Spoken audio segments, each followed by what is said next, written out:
Hello दोस्तों, यह है क्रियात्मक अनुसंधान की फाइल। आप देख लीजिए कि कैसे बनाना है। पहले तो हम अनुसंधान के बारे में बताएंगे, फिर उसके बाद क्रियात्मक अनुसंधान, उसके चरणों के बारे में बताएंगे कि अनुसंधान के चरण कौन कौन से हैं। जैसे पहला चरण है हमारा समस्या की पहचान करना, अनुसंधान का प्रस्ताव, परिकल्पना का निर्माण। इसके बाद है समंक संकलन की योजना का क्रियान्वयन करना और समंकों से निष्कर्ष निकालना।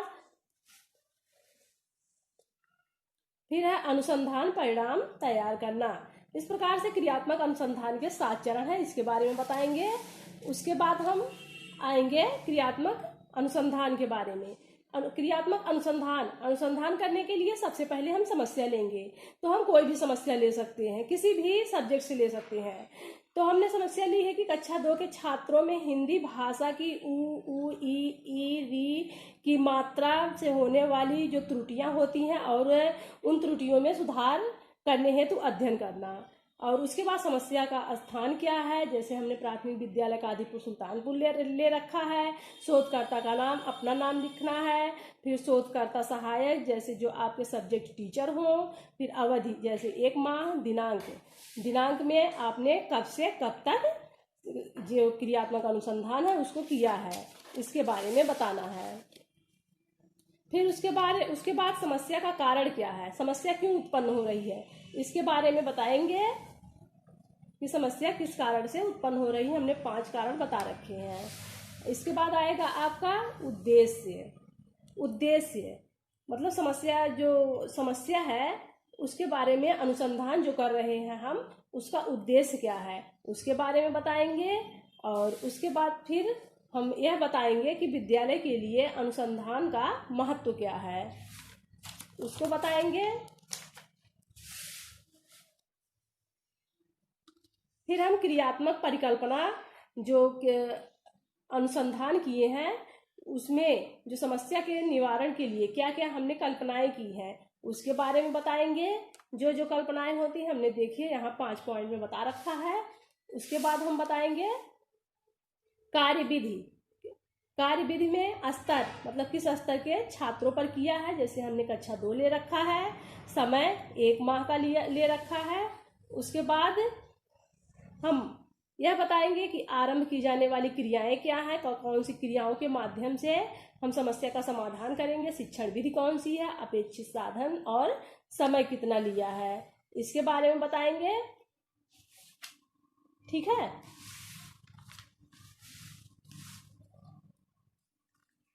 उसके बाद इसको बताने के बाद हम प्रश्नावली किन प्रश्नों के माध्यम से हमने उन पे अनुसंधान किया है इसको बताएंगे। जैसे हमने कुछ क्वेश्चन ले रखे हैं, ऊ की मात्रा पर गोला बनाओ, ई की मात्रा कौन सी है, ऊ की मात्रा वाले शब्द का चुनाव कीजिए, किस शब्द पर री की मात्रा लगी हुई है और ई की मात्रा से कौन सा शब्द बना है।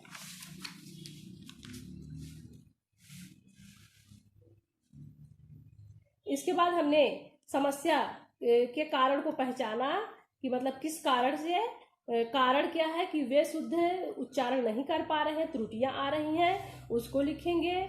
उसके साक्ष्य को प्रस्तुत करेंगे और तथ्य का अनुमान, तथ्य के द्वारा मतलब उसको स्पष्टीकरण करेंगे। अनुमान लगाए हुए हैं, शोधकर्ता का उस पर नियंत्रण होगा। शोधकर्ता के अंतर्गत सारे कार्य, कारण और साक्ष्य प्रस्तुत किए जाएंगे, इसके बारे में बताएंगे।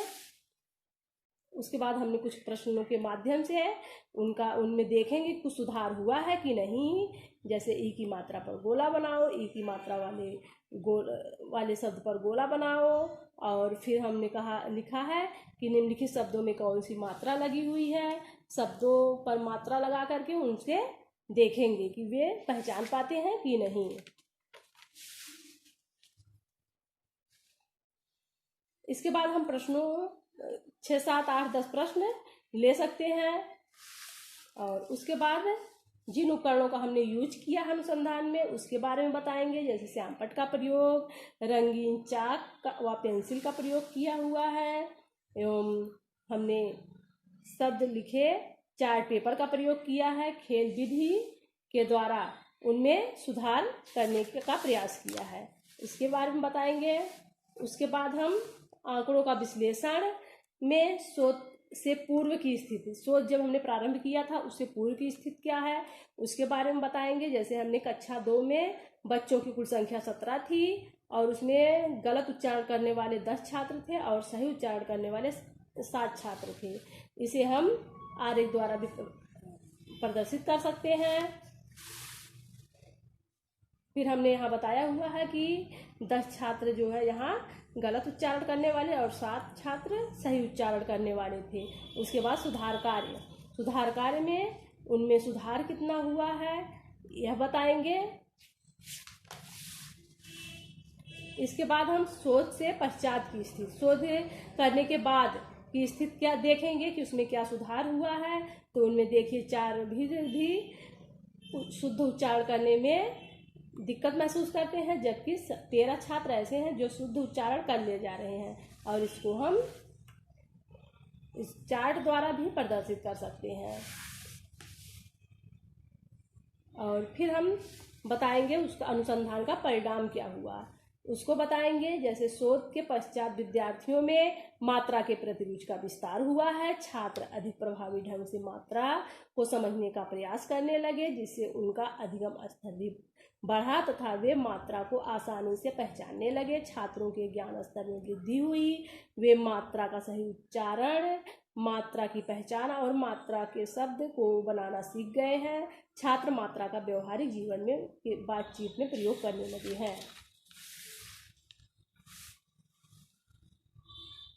इसके बाद हम मूल्यांकन में बताएंगे कि मूल्यांकन करने पर यह स्पष्ट हुआ कि व्यवहारिक जीवन में इसका प्रयोग शुद्ध मात्रा का प्रयोग करने लगे हैं और वे परिणामों का नवीन परिस्थितियों में प्रयोग अर्थात वे मात्रा का नवीन परिस्थितियों में भी प्रयोग करने लगे हैं।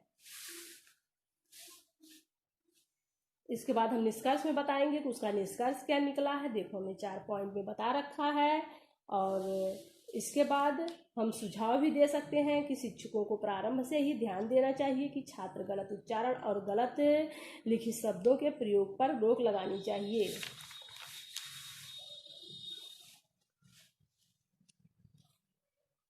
और छात्रों को शुद्ध बोलने और लिखने के लिए प्रेरित किया जाना चाहिए। समय समय पर मात्राओं का मौखिक अभ्यास और श्रुतलेख बोला जाना चाहिए। शिक्षक को धैर्यपूर्वक अपने लक्ष्य की ओर अग्रसर रहना चाहिए। छात्रों की उपस्थिति को बढ़ाए जाने पर विशेष बल देना चाहिए और छात्रों को सीखने के प्रति प्रेरित करना चाहिए। शिक्षण कार्य को प्रभावशाली ढंग से किया जाना चाहिए।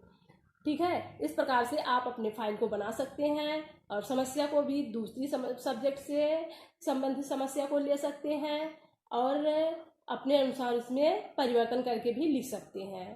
ठीक है।